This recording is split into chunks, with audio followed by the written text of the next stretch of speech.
Hello, hello. How are you? Hopefully everybody's doing good. And we will get everything started. Okay. I'm just making sure that my microphone's working. And I'm going to let everybody hop on.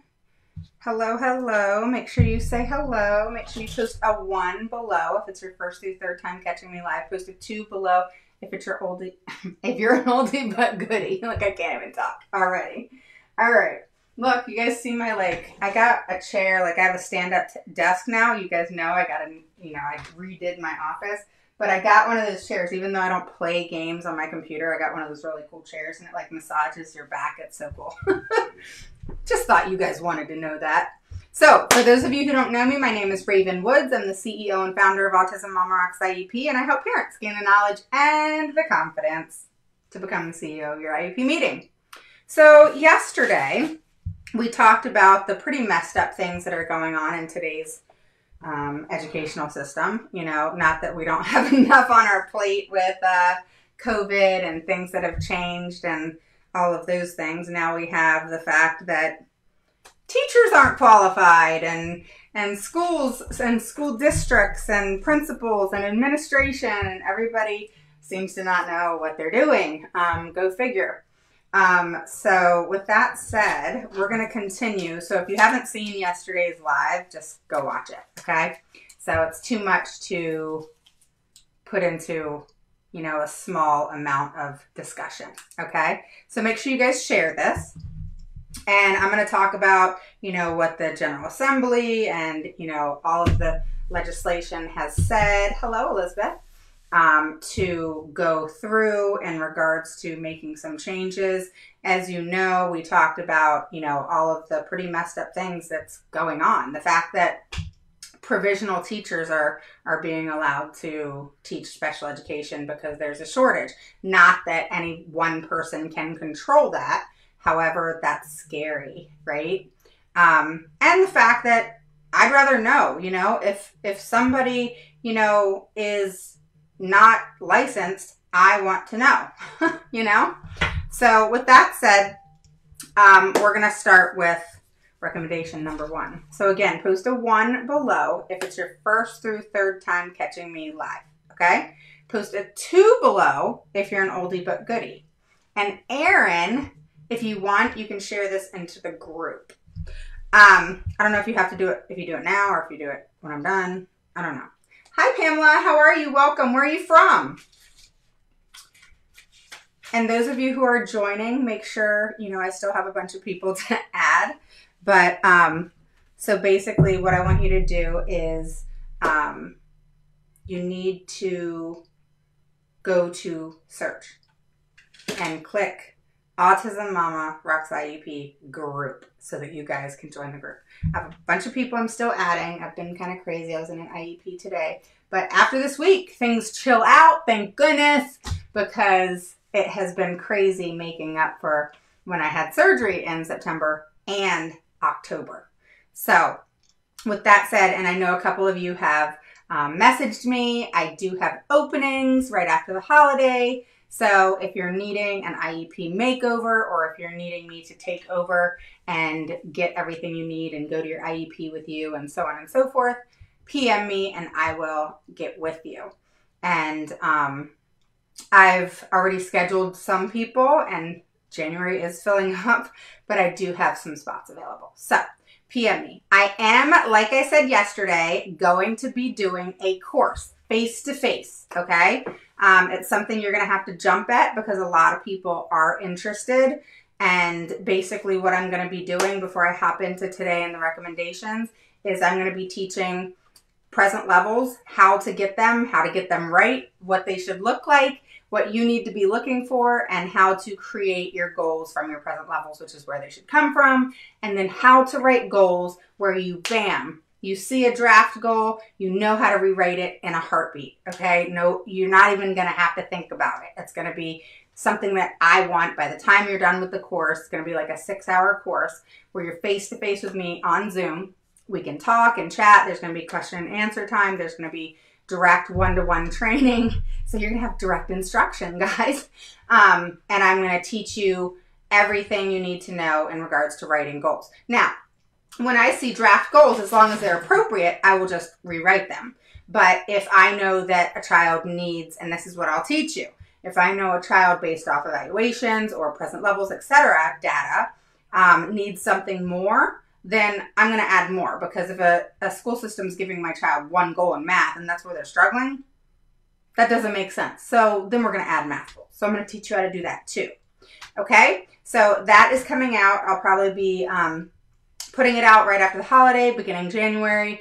I'll be taking anywhere from 10 to 20 people. I'm thinking if I push it to 20, it's going to kill me because I want to give you that one-on-one. But I'm going to do it over and over. So if you get into the first group, awesome. If not, I'm going to put it out for like 4 times initially. So you'll be able to get into whatever group that's available. All right.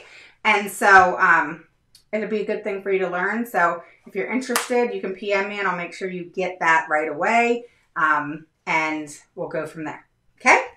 Because you guys know I'm like anal about goals. Anal. Okay. So recommendation 1, the Board of Education, or the school really, and this is really in regards to your state. This is not just districts, okay? So multiple states, many, almost all, have messed up, as we know. And so these are the recommendations. All right, they should clearly define their terms in their state law, including but not limited to terms such as adverse effect and environmental, cultural, and economic factors. The next one says should improve its eligibility worksheets and other guidance documents to better ensure the more accurate and consistent eligibility determinations and equal access to special education services across school divisions. So if you remember, yesterday I talked about how one district can do the evaluations and what they're supposed to do in regards to accepting a kid initially, the first evaluation, into special education and seeing if they're eligible. But then the county right next to them, the district right next to them, does it completely different. That's not okay. So that's what that's in reference to. All right. They should revise and improve the training and guidance documents it provides to school divisions on the development of individualized education programs, your IEP, for students with disabilities, incorporating more specific examples of high quality present level and performance descriptions, annual goals, and post-secondary transition sections. What I'm going to teach you, okay? The next thing is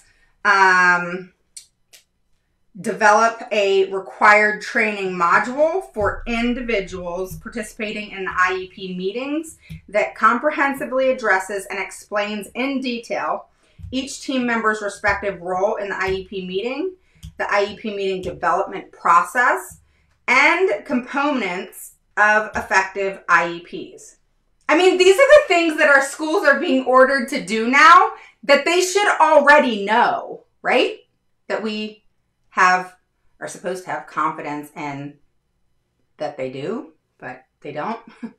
The next one is they need to consider amending their codes to require that all IEP team members participate in the IEP meeting development, with the exception of parents complete the education approved training regarding their roles in the IEP meeting. So everybody in your team except you.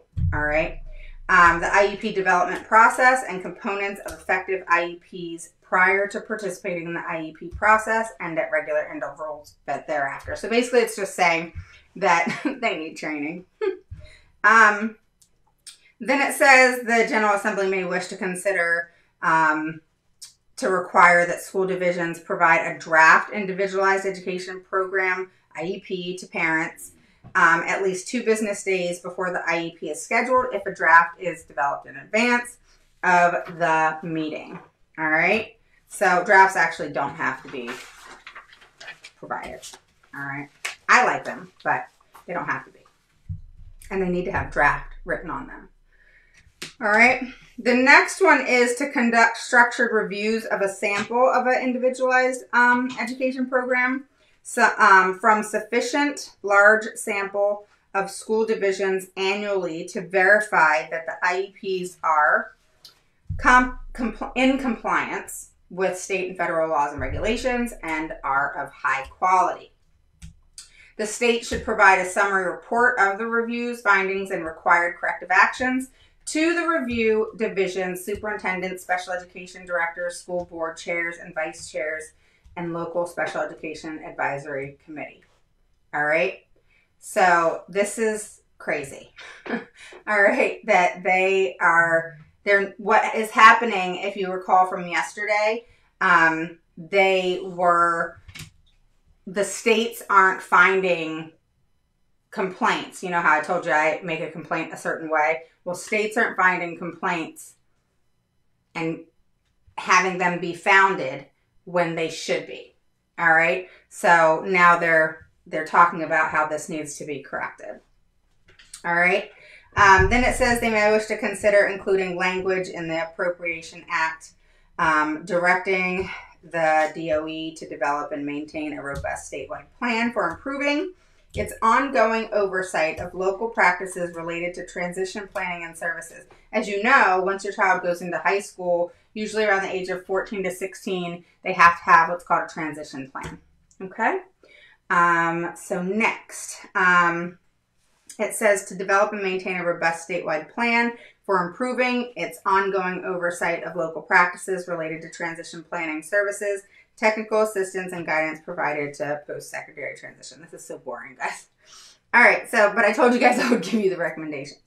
All right, so the next thing is developing a clear, simplified guidance in multiple languages for families conveying the limitations of applied studies diploma, key curriculum and testing decisions, and the likelihood their student will be able to maintain a standard diploma pursuant of applied studies diploma may preclude a student's ability to pursue a standard diploma. Remember I talked to you about and told you to go listen to the, the graduation track. What is it? What do they get? Oh my God. Okay, so when they graduate, they're on a track, okay, to get their diploma.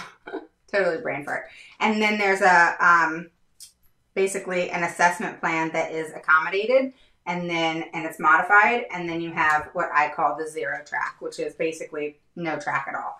So you don't want to be on the amended assessment plan because all it is taking your child out of doing what they need to be doing, which is their goals and focusing on their goals. So they're working on things that is beyond where they are.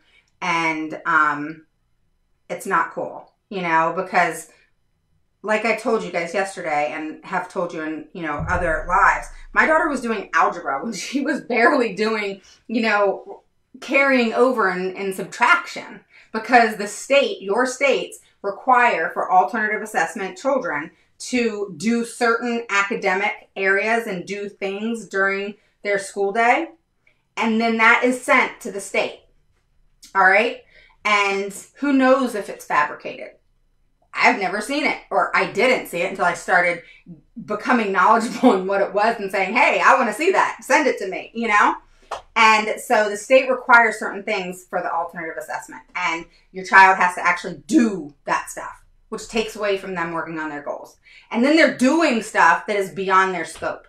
Because all the alternative assessment is the diploma track, the regular track, and given to children with special needs in just a modified way. That's it. So, no. Zero track. All right? Which is basically no track at all. You're just going to send a letter and you're going to say, I can post a copy. All right? Maybe I'll put it on my group because that's where I can put documents. So again, go join the group. So the next thing is, update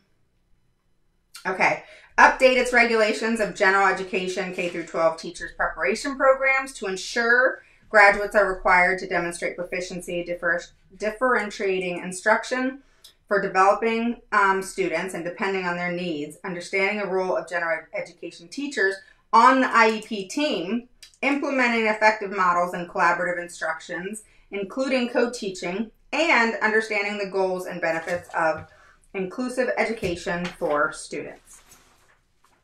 There is, just so you know, 27 recommendations. Another one. I'll kind of skim this, guys, okay? So post a 1 below if it's your first through third time catching me live. Post a 2 below if you're an oldie but goodie. This is a continuance from the live yesterday. So if you're watching today, you're probably bored out of your damn mind. Go listen to the live from yesterday, then watch this one because you're going to be lost, okay? So post a 1 below if you're new. First through third time catching me live. You can never be new again after that. And then you'll be a 2, an oldie but goodie. All right? Okay, so it says assessment instruments and action planning tools at least once every 3 years. That's your triennial. I always say ask for an evaluation every year. Then another one, I'm just going to go through this fast. Then another one is evaluating procedures and estimating the cost of implementing strategies and that sort of thing. Doesn't really pertain to us. Another one is developing criteria for what constitutes of exceptional circumstances that warrant extension of the 60-day calendar day. A lot of schools are kind of abusing that, and so they're putting a stop to that. Another one is to ensure it requires and enforces corrective actions in regards to language and the Appropriation Act. Then there is resolving allegations of violations in special education law and regulations, and getting those handled very quickly, and that compensatory services are given versus not being given. And then they need to make a comprehensive summary of roles and responsibilities of parent ombudsman, the specific supports of parent ombudsmen can provide to parents, and how to contact them, whatever the heck that means. Then it goes on to say, anything else more important? Nothing. I don't think so. Oh, this one might be. Where it says a minimum, a plan for a comprehensive plan needs to identify and the eligibility determination process, individualize education program development and implementation, post-secondary transition planning, inclusion in academic and non-academic experiences, the use of discipline and special education staffing. The plan should also propose action to increase monitoring capacity and on-site visits with existing resources and by leveraging available federal funds. They should present its plan to the Senate Education and Health Committee, the House Education Committee, and Joint Legislative Audit and Review Commission. And they have to do it by November 2021. Most states do. You can look it up. All right. Okay. Done with that boring stuff. Go watch yesterday's. It talks about all the different issues that are going on right now. And it's frustrating. It's just really frustrating. So go watch yesterday's and you'll get the drift of what I'm talking about. Those recommendations are just kind of a summary of everything in general.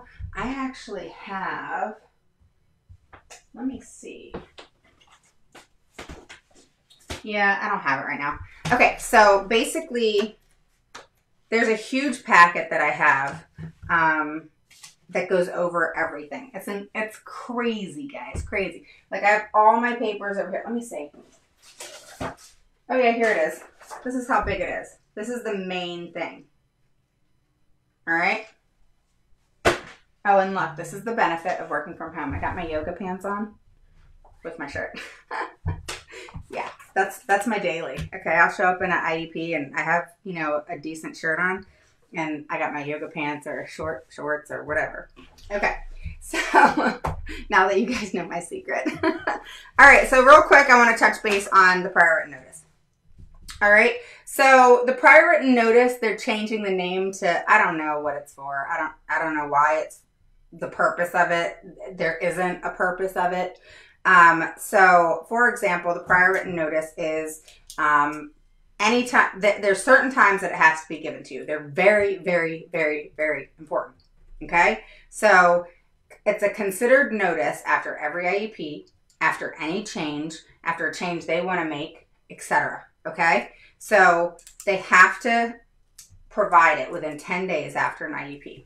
All right, and it will say, okay, this is what was proposed at the IEP, and this was what was refused. Okay, what did they approve? What did they deny? What, you know, and then you have to then you can pursue your procedural safeguards, all right? Which is, do you want to go to mediation? Do you want to go to due process? What do you want to do? Do you want to go back to the table and discuss it some more? And that's kind of where you utilize your rights, okay? So, in addition, it is now called a notice of action, okay? So if you see a form come in, like I've asked parents, you know, hey, make sure you send me copies of your PWNs for the last 2 years. And they're like, well, I don't have that. And I'm like, well, you should, because you have to get them. And so what I found is, one, a lot of schools don't send them out like they should. And number two, they're now called notice of action in some states. All right, so prior written notice, your PWN, can be now called notice of action. There's no reason for that. It actually should not have taken place or been initiated as of yet. It was only suggested, and then all of a sudden the name changed. So check and see, find out, is it PWN in your state? I know it's PWN in my state still. And then now in some areas, you know, it's called notice of action. So post below, like, what is yours called? You know, I want to know about that. And Elizabeth, you can go listen to my video when I talk about the graduation track, which is the diploma track, the alternative assessment track, and what I call Raven Zero track. So basically, there's a long video on that. Welcome, Elizabeth. Elizabeth, Hannah, and Pamela are new. They are our ones today. Welcome, welcome. And I need that paperwork for Zero Track. There's no paperwork for Zero Track, Naomi. So welcome to you too. I call it the Zero Track. All right. The Zero Track is basically where you send an email in and you state that, hey, I don't want my child on the diploma track, and I don't want, and I'm utilizing my right to state that I don't want my child to be on the alternative assessment track. I actually don't want them on any track at all until I see more data and documentation as to where they are presently. That's it. And by law, you have every right to take your child off of a track, all right, which is the diploma track, you know, that typical students are typically on. And then there's the alternative assessment track that many special education students are on. Not all, but most, okay? And then I made up the name. I call it the Zero Track, Raven Zero Track, but it's really just no track, okay? So just keep that in mind. Look and see what your prior written notice is called. Is it called prior written notice, or is it called notice of action? And look and see, have you received the prior written notice after every single IEP, or any change the school has made where, you know, you guys have messaged me and said, oh my God, they're trying to take speech from my child and they sent me this notice saying that they're taking it in 2 weeks. Well, that would be a prior written notice, okay? Or a notice of action. All right? Okay. And that's a requirement for FAPE to be provided, okay? So I've done many lives on PWNs and what they're for. That's not what I wanted to do today. So it was more just letting you know that the names are different in different states, okay? So I will be doing, normally I do over on the group, a Q&A on Tuesday nights. Okay, so I figured I'd go live today, finish up with all of those recommendations that were provided, and then we would do a Q&A over on the group tomorrow night. Okay, so more than likely that's what we will do. Tomorrow is my crazy day, but that's what we will do tomorrow over on the group for about an hour. I will answer questions in regards to what your schools are like, or any questions that you really have. But, you know, what your schools are doing, you know, go listen to yesterday's live, okay? It has a lot of information, and it's, I don't know, 45 minutes to an hour, and it's a lot, okay? It's a lot.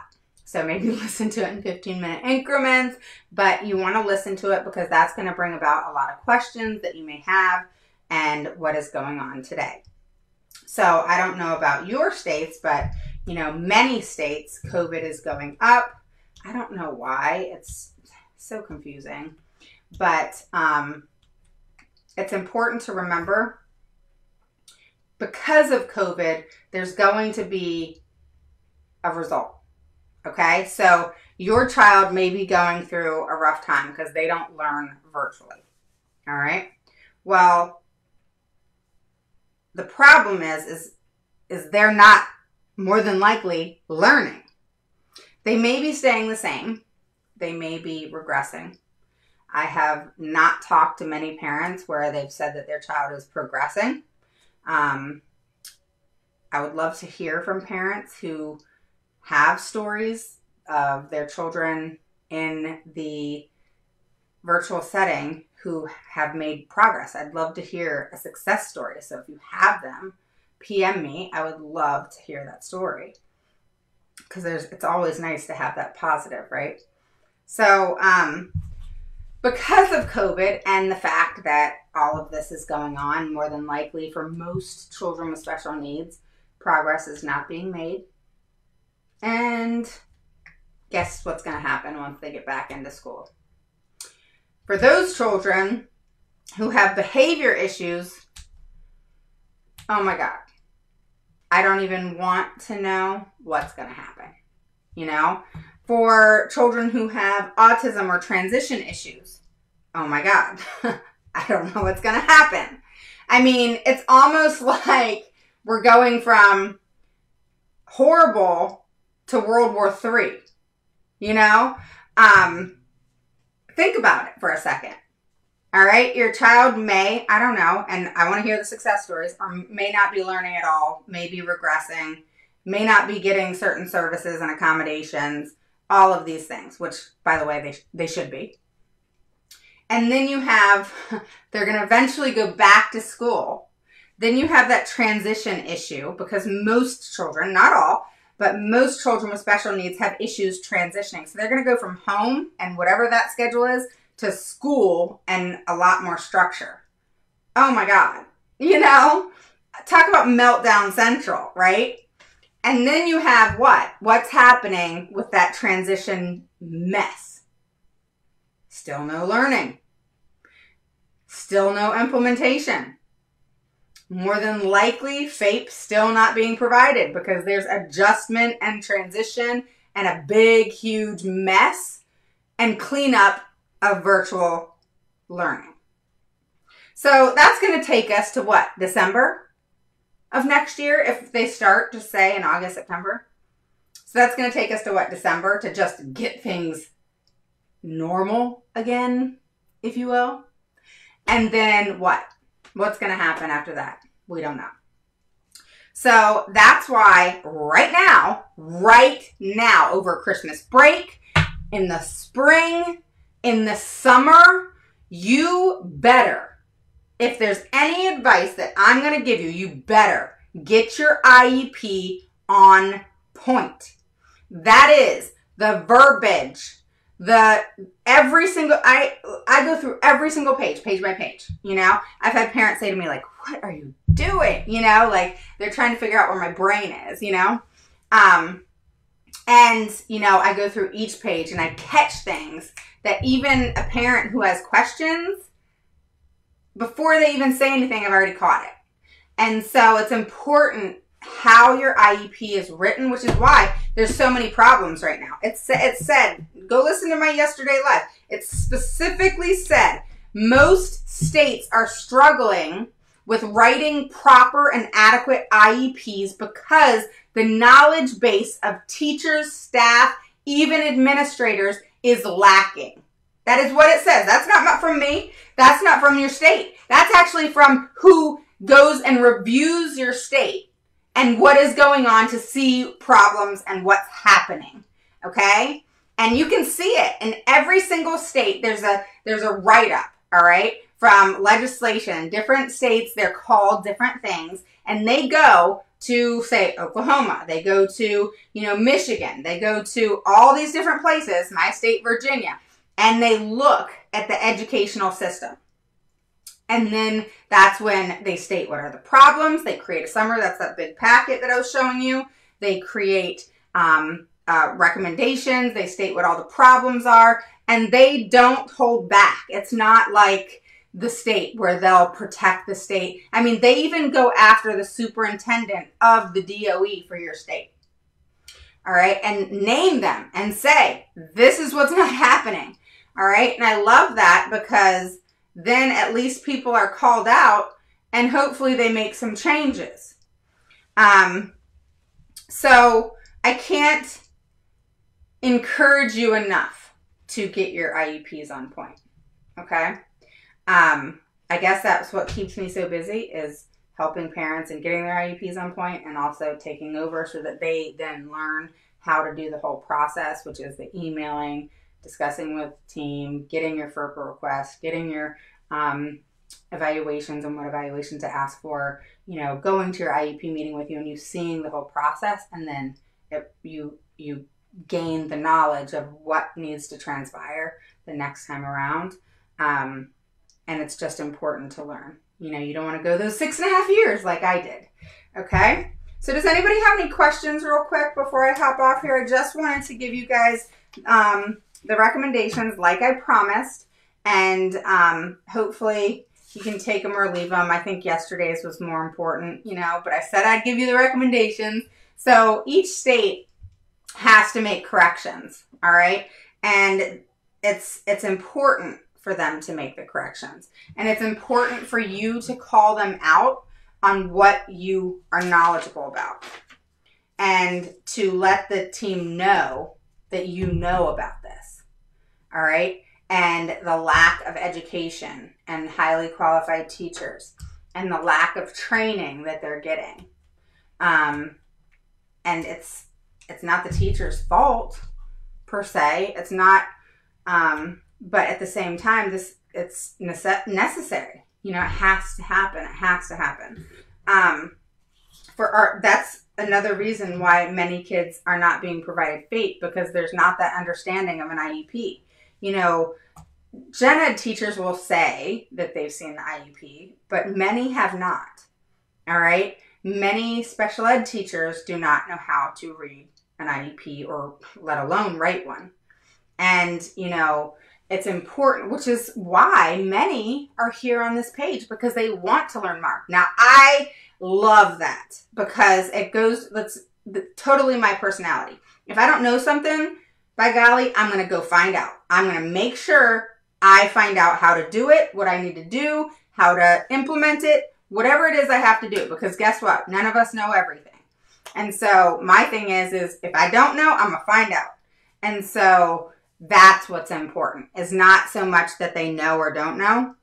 It's, if they don't know, what are they doing about it, versus continuing the pattern of not knowing, right?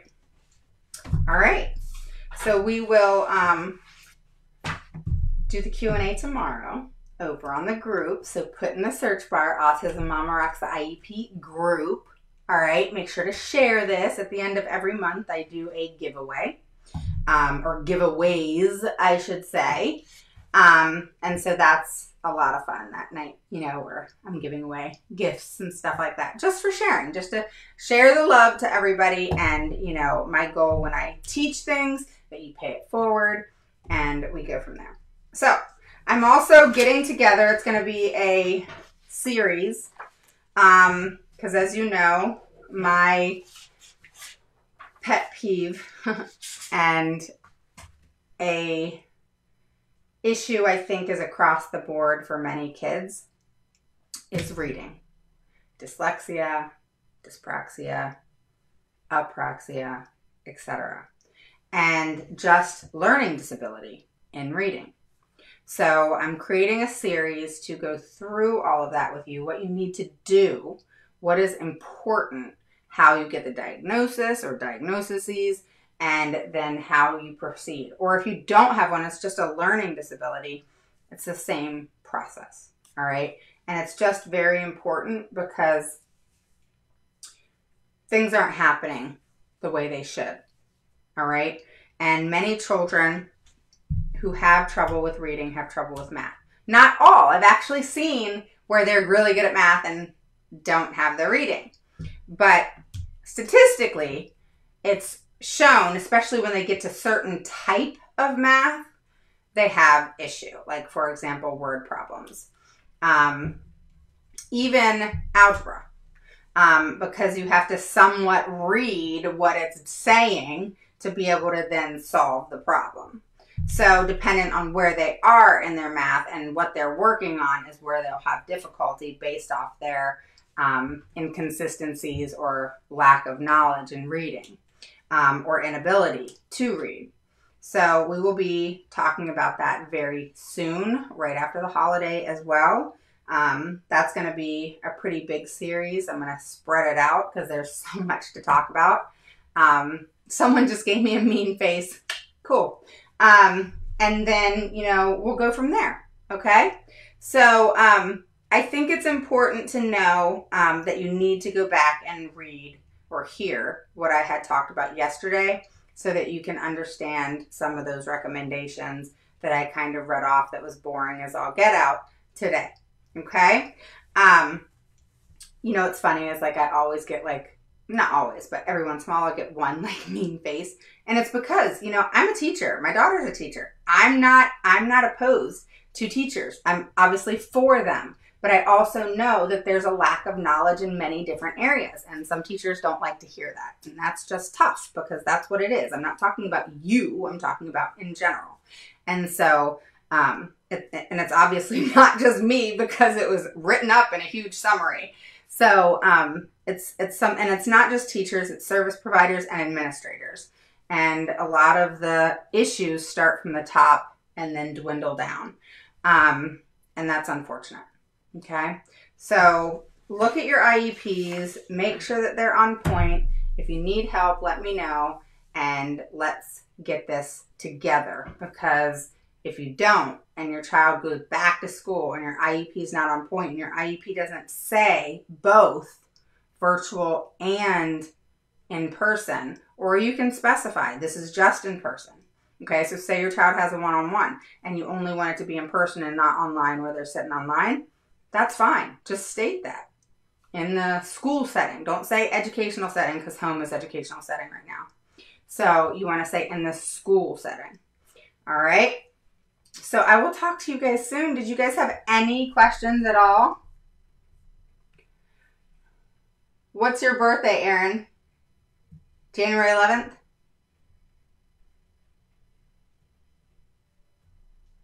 All right.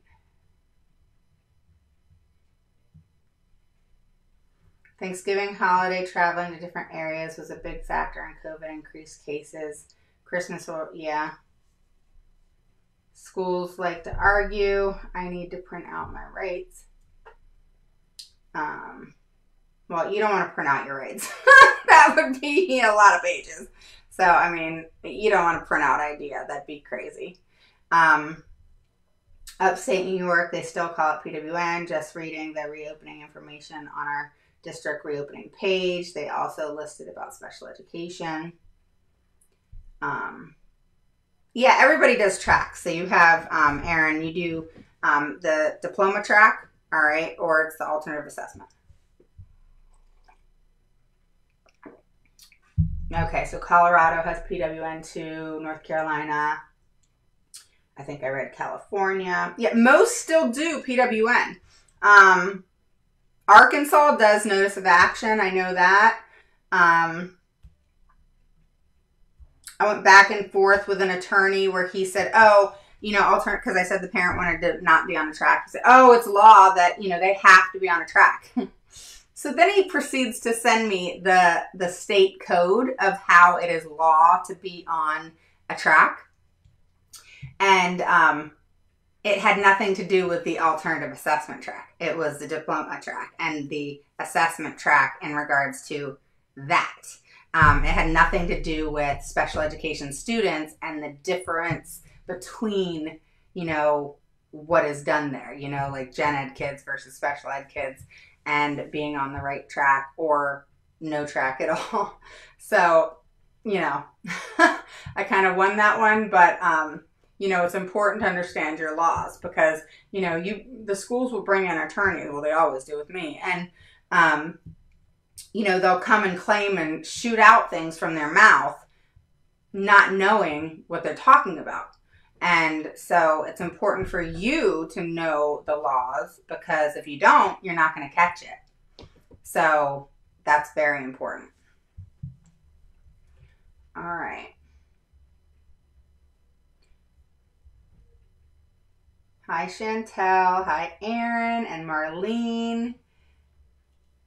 Sharing yesterday was a lot to take in. I'm still attempting to digest it all. Yeah, go and listen to yesterday, guys. And Kim and Dorothy and Pamela. I think I said your name, Pamela. And Elizabeth.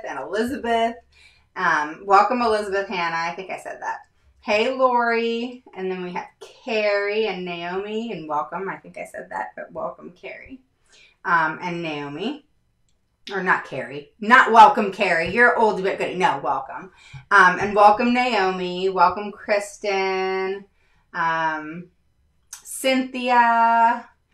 And Susan. Hello, hello.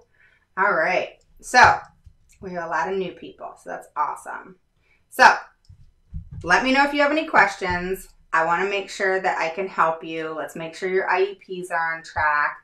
And let's definitely work together to get that going. All right. If you're interested in the training that I will be doing face-to-face with you with a small group, I'm going to be doing several. So don't worry if you're not in the first group, you'll be in a second or third or fourth or whatever group. It's something I'll do ongoing if it's something that I find that everybody wants to learn. I think it's something you should learn, but it's completely up to you. And it's going to be present levels and everything that goes into that on how to get them accurate. And then going with those accurate present levels and developing appropriate goals. Then how do those goals need to be written so that they're SMART goals and measurable and clear and super, super simple and not 3 or 4 goals in one goal. All right. I have to lecture school systems all the time on this. Stop combining goals. If the child masters one thing and not the other, they still failed because they didn't accomplish that goal because you put 2 or 3 goals into one. It makes no sense. The goal is to set the child up for positive mastery and for them to feel good about what they're doing, right? And if they're always failing because they could get one thing or maybe 2 and there was 3 goals in one goal and then they didn't make that goal, that sucks. You know, so like I like to set children up for happiness and progression and, you know, them feeling like they did something and, you know, they should feel that way. So we want to challenge them, but we want to keep the goals super simple so that they can be accomplished. And then the short-term objectives being the same goal, not different like a lot of schools seem to do. What they try to do is, oh, this is how they build on it. No, it should be the same damn goal. And then they have different percentages in which they have to meet that goal before they meet the annual goal. You don't change up the goal on an annual goal because that's all confusing. And the more a teacher writes, it's usually the case manager, writes a goal, special education teacher typically, writes goals that are just confusing, the parent not only doesn't understand because they can't read it right, they have no idea what it says. I even yesterday in an IEP meeting was like, what? Like I was able to decipher it and figure out what the point of the goal was, what they were wanting that child to do, but it was so horribly written, it was confusing as all get out. And if you didn't know what you were reading, you would be completely confused. Like, what does that say? You should be able to drop your IEP on the floor and on the street or whatever, someone pick it up, 10 years or older, be able to read that goal and know exactly what it says. Okay? That's how simple they need to be. Not simple as in easy. Simple as in how they're written, where it's very clear. Where if a substitute teacher comes in, they know exactly what that child's goal is. The unfortunate part is, do substitute teachers see IEPs? No. Hardly ever. So, you know, that's another problem for another day, right? So I will talk to you guys soon.